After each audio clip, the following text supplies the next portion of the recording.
इबादत करेंगे, इय्याका नअबुदु व इय्याका नस्तईन, लेकिन अमल क्या होगा? व मिनन नासि मन यअबुदुल्लाह अला हर्फ, लोगों में वो भी हैं जो अल्लाह की इबादत करते हैं, अहकाम मानते हैं, कुछ पर चलते हैं, लेकिन किनारे रहते हुए इधर खड़े होकर करते, इधर बीच मंझदार के नहीं आते, साहिल पे रहते, पाँव गीले नहीं करते। और अगर उस अल्लाह के अहकाम के पर अमल करने के नतीजे में कोई तकलीफ न पहुंच रही हो तो करते हैं अल्लाह की इबादत। लेकिन अगर जहां कहीं कोई चैलेंज आया, कोई मुश्किल पेश आई, कोई कठिन मरला आया, कोई तकलीफ आई, इनकलबा अला वजही, अपने चेहरे पे ऊंधे हो जाते हैं, उल्टे फिर जाते हैं, यू टर्न ले लेते हैं, घूम जाते हैं, इबादत वाला रास्ता छोड़ देते हैं। ये है बीच नहीं आना, किनारे किनारे रहना। इसी को कहते हैं कि कुछ मानते हो तो कुछ नहीं मानते। अफतुमिनून बिबादिल किताब व तकफुरून बिबाद वमा जज़ाउ मन यफअलु ज़ालिका मिनकुम इल्ला खिज़्युन फिल हयातिद दुनिया व यौमल क़ियामत युरद्दून इला अशद्दिल अज़ाब। सबसे शदीद अज़ाब में वो लोग होंगे आखिरत में कि जो दुनिया में अल्लाह के बाज़ अहकामात पर अमल करते थे और बाज़ पर अमल नहीं करते थे। इन्नल मुनाफिकीन फिद दरकिल अस्फल मिनन नार,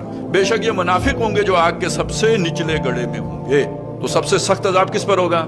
मुनाफिकों पर। वो कौन है? जो अल्लाह के कुछ अहकामात पर अमल करते हैं और कुछ अहकामात पर अमल नहीं करते। अच्छा, ये भी आज के मुसलमानों में आपको आमतौर पे नजर आ जाएगा। नमाज पढ़ लेंगे, रोजा रख लेंगे, इस तरह के कर लेंगे, लेकिन अल्लाह के दूसरे अहकामात जो हैं उनकी परवाही नहीं करेंगे।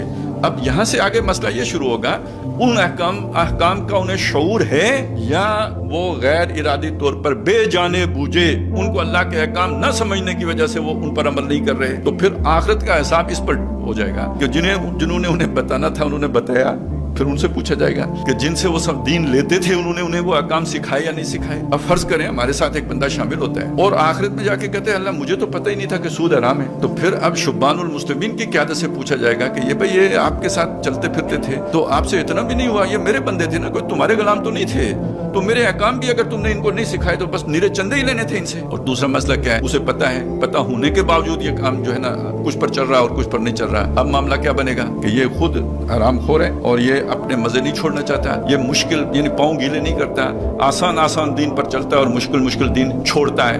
तो ये इसकी अपनी खराबी है और ये अपनी खराबी है तो ये निफाक की एक किस्म है और ये असफल साफिलीन वाली जो है ना उसका मिस्ताक बनेगा, सबसे निचले गड्ढे में जाएगा।